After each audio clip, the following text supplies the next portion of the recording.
ಇನ್ನು ಚಿಕ್ಕಬಳ್ಳಾಪುರ ಲೋಕಸಭಾ ಕ್ಷೇತ್ರದಲ್ಲಿ BJP ಅಭ್ಯರ್ಥಿಯಾಗಿರುವಂತಹ doctor K Sudhakar ಕೂಡ ಭರ್ಜರಿ ಪ್ರಚಾರವನ್ನ ಮಾಡುತ್ತಿದ್ದಾರೆ. ಕ್ಷೇತ್ರದಾದ್ಯಂತ ತಿರುಗಿ ಪ್ರಚಾರವನ್ನ ನಡೆಸುತ್ತಿದ್ದಾರೆ ಬಿಜೆಪಿಯ ಅಭ್ಯರ್ಥಿಯಾಗಿರುವಂತಹ ಮಾಜಿ ಸಚಿವ ಡಾಕ್ಟರ್ ಕೆ ಸುಧಾಕರ್. ಮಂಚಿನಹಳ್ಳಿ ತಾಲೂಕಿನಲ್ಲಿ ಡಾಕ್ಟರ್ ಕೆ ಸುಧಾಕರ್ ಮತಬೇಟೆಯನ್ನ ಕೈಗೊಂಡಿದ್ದಾರೆ. ಜರಬಂಡಹಳ್ಳಿ, ಮೆಣಕನಗುರ್ಕಿ ಗ್ರಾಮಗಳಲ್ಲಿ ಡಾಕ್ಟರ್ ಕೆ ಸುಧಾಕರ್ ರೌಂಡ್ಸ್ ಹಾಕ್ತಿದ್ದಾರೆ.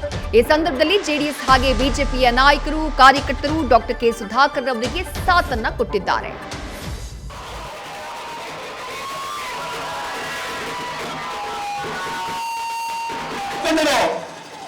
ಗಾಡಿ ಮೇಲೆ ಬರೋದಂತ ಮನೆ ಕೊಡ್ಕೊಂತ ಇದ್ದೀನಿ.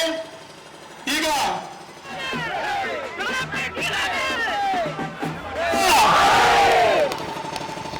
ಅದೇ ರೀತಿ ಎಲ್ಲ ಮತಯಾಚನೆಯ ಗಾಡಿ ಮೇಲೆ ಎಲ್ಲ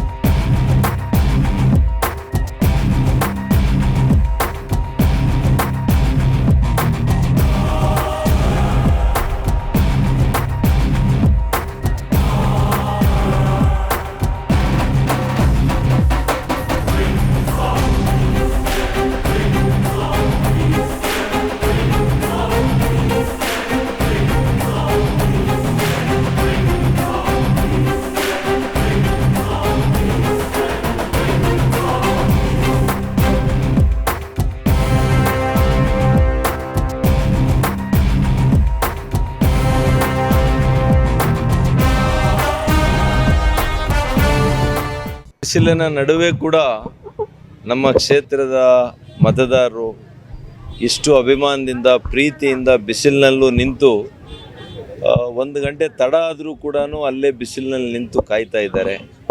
ಹಾಗಾಗಿ ಅವರ ಪ್ರೀತಿಗೆ ನಾನು ನಿಜವಾಗಿಯೂ ಕೂಡ ಅವರಿಗೆ ಕೃತಜ್ಞತೆಯನ್ನು ಆಭಾರಿಯಾಗಿದ್ದೇನೆ. ಇವತ್ತು ನಮ್ಮ ಕ್ಷೇತ್ರದಲ್ಲಿ ಇವತ್ತು ಪ್ರವಾಸ ಮಂಚೇನಹಳ್ಳಿ ತಾಲೂಕಿನಲ್ಲಿ ಹಮ್ಮಿಕೊಂಡಿದ್ದೇನೆ.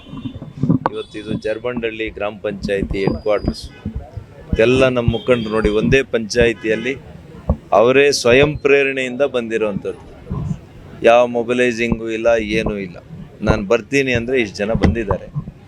ಅವರಿಗೆ ನಾನು ಆಭಾರಿಯಾಗಿದ್ದೇನೆ.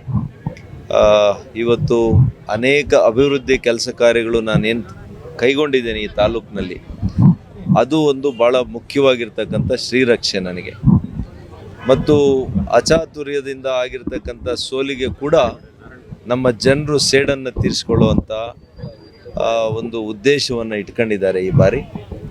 ಮತ್ತು ಎಲ್ಲದಕ್ಕಿಂತ ಹೆಚ್ಚಾಗಿ ಈ ದೇಶದಲ್ಲಿ ಒಬ್ಬ ಧೀಮಂತ ಪ್ರಧಾನಮಂತ್ರಿಗಳು ಶ್ರೀ ನರೇಂದ್ರ ಮೋದಿಯವರು 3ನೇ ಅವಧಿಗೆ ಹ್ಯಾಟ್ರಿಕ್ ಗೆಲುವನ್ನು ಸಾಧಿಸಬೇಕು ಅಂತೇಳಿ ಈಗಾಗಲೇ ಈ ದೇಶದ ಜನರು ತೀರ್ಮಾನ ಮಾಡಿದ್ದಾರೆ.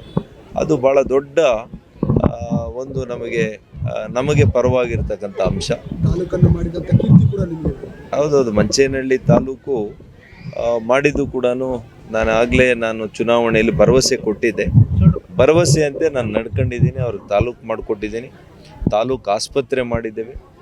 ತಾಲೂಕಲ್ಲಿ ತಾಯಿ ಮತ್ತು ಮಗುವಿನ ಆಸ್ಪತ್ರೆ ಮಾಡಿದ್ದೇನೆ. ಒಂದು ರಾಷ್ಟ್ರೀಯ ಹೆದ್ದಾರಿಯನ್ನು ಮಾಡಿದ್ದೇವೆ. ಸುಮಾರು 330 ಕೋಟಿಯಲ್ಲಿ ನಡೀತಾ ಇದೆ ಕಾಮಗಾರಿ. ಭಾಳ ಕೆಲಸಗಳು ಮಂಚೇನಹಳ್ಳಿ ತಾಲೂಕಲ್ಲಿ ಮಾಡಿದ್ದೇನೆ. ಇವತ್ತು ನಾನು ನನ್ನ ಕೆಲಸಗಳಿಗೆ ಈ ಬಾರಿ ನನ್ನ ಜನರು ನನ್ನ ಕೂಲಿ ನನಗೆ ಕೊಡ್ತಾರೆ ಅಂತ ನಾನು ಭಾವಿಸಿದ್ದೆ.